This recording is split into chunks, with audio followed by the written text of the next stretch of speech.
Assalamu alaikum, my name is Zarim Shamin Ahil and welcome to my YouTube channel. So I hope so आप सब खैरियत से होंगे. अल्हम्दुलिल्लाह मैं भी खैरियत से हूँ. जैसे कि मैंने आपके साथ कल हरूफ मुफरिदात वाली तख्ती शेयर की थी, आज उसी तख्ती को मद्देनज़र रखते हुए हम इस तख्ती को भी पढ़ेंगे. ये आज हमारा सबक नंबर 2 है. इसमें हम हरूफ मुरक्कबात पढ़ेंगे. सबसे पहले हम जानेंगे कि मुरक्कब क्या होता है. ठीक है, दो या इससे ज़ायद हरूफ मिलकर एक मुरक्कब बनता है. मुरक्कब कैसे बनता है? जैसे कि अब लाम और अलिफ है, ये एक लफ्ज़ नहीं है बल्कि ये दो लफ्ज़ मिल गए हैं, तो ये क्या है? मुरक्कब है. जैसे अलिफ है, ये मुरक्कब नहीं है, ये खाली मुफरिद है. अब हम पढ़ेंगे मुरक्कब हरूफ को मुफरिद हरूफ की तरह अलग अलग पढ़ेंगे. जैसे कि हम मुफरिद हरूफ को अलग अलग पढ़ते हैं, मुरक्कब हरूफ को भी इसकी तरह ही अलग अलग पढ़ेंगे. जैसे कि लाम अलिफ. देखें, अब मैंने लाम को भी अलग पढ़ा और अलिफ को भी अलग पढ़ा, लेकिन ये दोनों एक मुरक्कब हैं. इस सबक में भी तलफ़्फ़ुज़ की अदायगी का ख़ास ख्याल रखते हुए मारूफ यानी अरबी लहजे में पढ़ेंगे.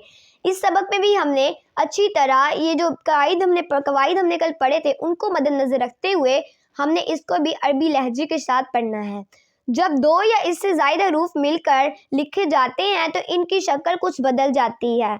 अक्सर हरूफ का सिर लिखा जाता है और धड़ छोड़ दिया जाता है. जैसे कि अब हम शीन है, शीन हमने पूरा नहीं लिखा, हमने खाली ये शीन आधा लिखा है और इसके साथ हमने अलिफ लग गया है. जब दो हरूफ मिल जाते हैं तो कभी कभी ऐसा होता है कि वो आधा लिखा जाता है, एक हरूफ उनमें से हरूफ आधा लिखा जाता है. जो हरूफ मुरक्कब होने की हालत में एक जैसे लिखे जाते हैं, इनकी नुक्तों के रूह बदल से पहचान करें. ठीक है, अब हम तख्ती को स्टार्ट करते हैं. अलिफ, ये अकेला है तो ये मुफरिद है. लाम अलिफ. देखें, हमने पिछले सबक में पढ़ा था कि किस लफ्ज़ को 5 उंगलियों तक और किसको 1 उंगली तक पढ़ेंगे. जैसे कि जिसमें लाम था, जिसको हमने 5 उंगलियों तक पढ़ना था, जैसे कि लाम अलिफ, लाम अलिफ, बा अलिफ. जैसे कि बा पढ़ा था हमने, बा को हमने 1 उंगली तक खींचना था, इसलिए मैंने बा को 1 उंगली तक खींच के पढ़ा है. जैसे कि अब हमने लाम को 5 उंगलियों तक खींचना था, तो मैंने आपको 5 उंगलियों तक खींच के दिखाया. नून अलिफ. जैसे कि नून को हमने 5 उंगलियों तक खींचना था, इसलिए मैंने नून को 5 उंगलियों तक खींचा है और अलिफ को अकेला पढ़ा है, मुफरिद पढ़ा है. ता अलिफ. देखें, जैसे हमने ता को 1 उंगली तक खींचना था, तो मैंने ता को 1 उंगली तक ही खींचा है. या अलिफ, सा अलिफ, शीन अलिफ. देखिए, मैंने शीन को 5 उंगलियों तक खींचना था, तो मैंने शीन को 5 उंगलियों तक खींचा है. सीन अलिफ. सीन अलिफ. देखे, जैसे सीन को भी हमने 5 उंगलियों तक खींचना था, इसलिए मैंने सीन को भी 5 उंगलियों तक खींचा है. फा अलिफ. फा को भी हमने 1 उंगली तक खींचना था, यानी 2 उंगलियों तक खींचना था, तो इसलिए मैंने इसको 1 उंगली तक खींचा है, इसलिए हम ऐसे पढ़ रहे हैं. जैसे काफ अलिफ. काफ को हमने 5 उंगलियों तक खींचना था, इसलिए मैंने काफ को मोटा पढ़ना है, क्योंकि ये हरूफ मुस्तालिया है. पिछले वाले सबक में हमने हरूफ मुस्तालिया पढ़ा था, इसलिए हम इसको पुर पढ़ेंगे, यानी मोटा पढ़ेंगे. जीम अलिफ. जीम को भी हमने 5 उंगलियों तक खींचना था, इसलिए मैंने जीम को 5 उंगलियों तक खींचा है. खा अलिफ. खा को हमने 1 उंगली तक खींचना था, इसलिए मैंने खा को 1 उंगली तक खींचा है. हा अलिफ. देखें, हा हमने हलक से निकालना है, हा को हमने 1 उंगली तक खींचना है, इसलिए मैंने इसको 1 उंगली तक खींचा है. ईन अलिफ. और इनको हमने 5 उंगली तक खींचना था, इसलिए मैंने इनको 5 उंगली तक खींचा है. गैन अलिफ. इसको भी 5 उंगलियों तक खींचना है. यही हरूफ मुस्तालिया है, तो इसको हम पुर पढ़ेंगे, यानी मोटा पढ़ेंगे. स्वाद अलिफ. स्वाद को भी हमने 5 उंगलियों तक खींचना था, इसलिए मैंने इसको 5 उंगलियों तक खींचा है. द्वाद अलिफ. स्वाद और द्वाद हरूफ मुस्तालिया हैं, تو ہم اس کو پر پڑھیں گے یعنی موٹا پڑھیں گے. تو الف اس کو بھی ہم 2 انگلیوں تک کھینچیں گے. الف اس کو بھی ہم 1 انگلی تک کھینچیں گے. میم الف میم کو بھی ہم 5 انگلیوں تک کھینچیں گے. الف کو ہم یہ کیونکہ موٹے والا ہے تو اس کو ہم 1 انگلی تک کھینچیں گے.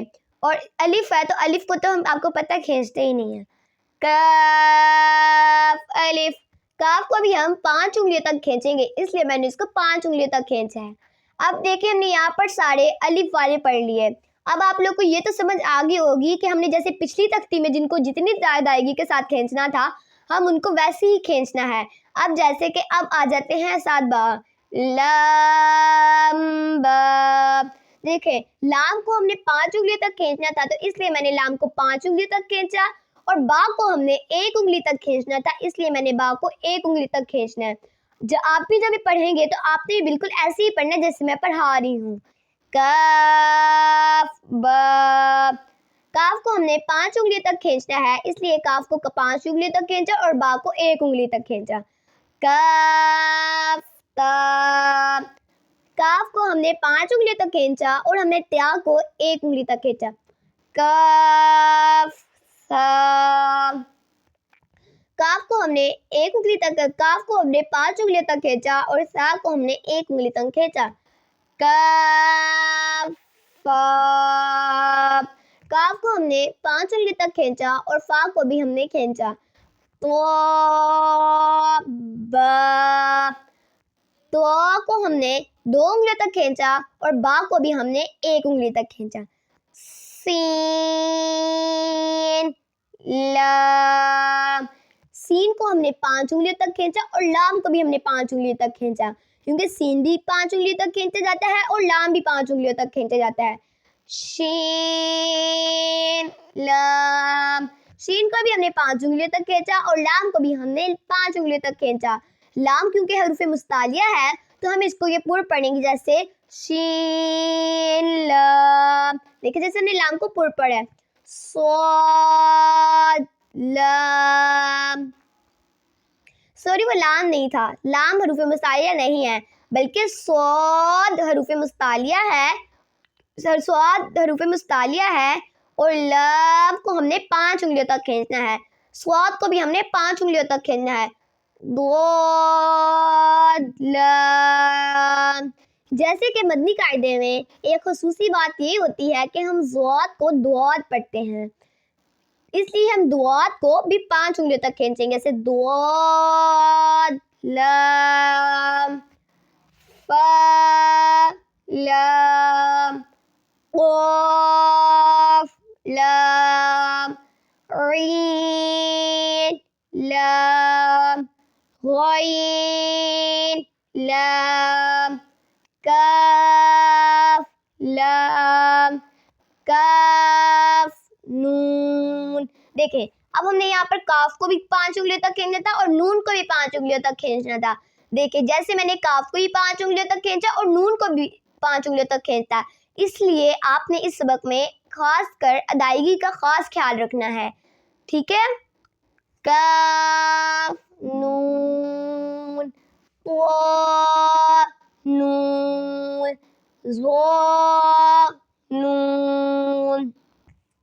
جو میں نے آج آپ کو سبق پڑھایا ہے امید کرتی ہوں کہ آپ سب اس کی ادائیگی کے ساتھ پڑھیں گے. اگر آپ کو میری ویڈیو اچھی لگے تو آپ نے میرے چینل کو لائک شیئر اینڈ سبسکرائب کرنا ہے اور بیل آئیکن کا بٹن دبا کے آل کرنا ہے. اللہ حافظ.